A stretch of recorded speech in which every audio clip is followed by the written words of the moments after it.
This video is about transplanting, which refers to a process of digging up and moving larger trees from where they're growing in the field, and that can be in a nursery field or a landscape, to their final location in a different landscape. It's a good way to get a large specimen to give you that mature landscape feel. There's a whole separate division of the tree industry that is involved with moving trees, period. And at that point, it's more like a construction project. As long as the client has enough money, some seriously massive trees can be moved. The success of the transplanting process is going to depend on a few factors.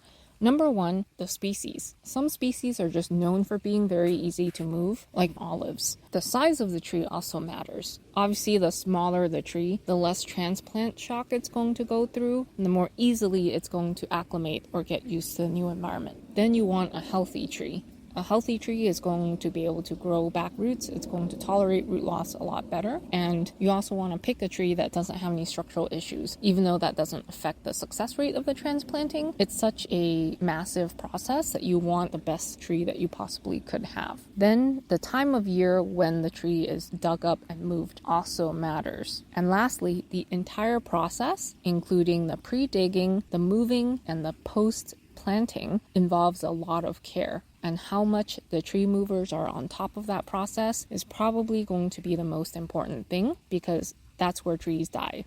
As far as the timing of the move, the best time seems to be fall, because once the tree is in its new location, it may still be warm enough that the roots will start growing at the same time. The temperatures are starting to drop, so the water demands on the tree are not as high, and there may be rainfall or other precipitation that's coming in. There are some trees that can tolerate having a frozen root ball, meaning the outside of the root ball can be lightly frozen. And that might be a good time to move in the winter because the rest of the ground will also be frozen. In general, it's best to dig up the tree and immediately move it instead of digging up the tree, holding it somewhere, and then planting it later. There's a couple of methods for the transplanting. One is bare root, and this is what it sounds like. For a deciduous tree, you wait until it's dormant and it's lost all its leaves. Then you dig up the roots and you remove the soil. Then there's balled and burlapped, where the root ball is dug up and wrapped in burlap. You want as big of a root ball as possible,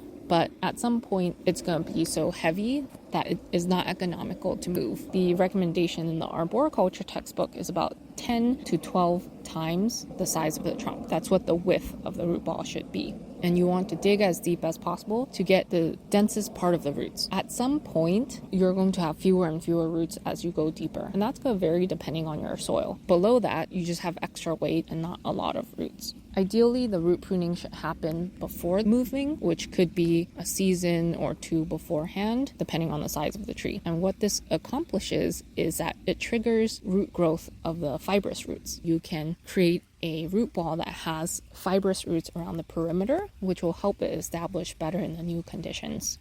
Canopy pruning should be kept to a minimum. Tie up whatever you can, and anything else that's going to be in the way of moving that tree gets pruned. Digging can still be done by hand, but it may be more common to see the use of a tree spade. A tree spade is a piece of equipment that has these blades that circle the trunk of a tree and push down into the soil. It cuts the roots and pulls out a root ball that is narrow at the bottom. The root ball can then be wrapped up, or if the tree is just being moved in the same property, the tree spade can bring it to the new location. The tree spade can also be used to dig the hole, but it will tend to glaze the sides, which hinders root growth. So you do have to break that up and scarify it to help roots get out into the backfill. Once the tree is dug up, there are a couple options to hold that soil together.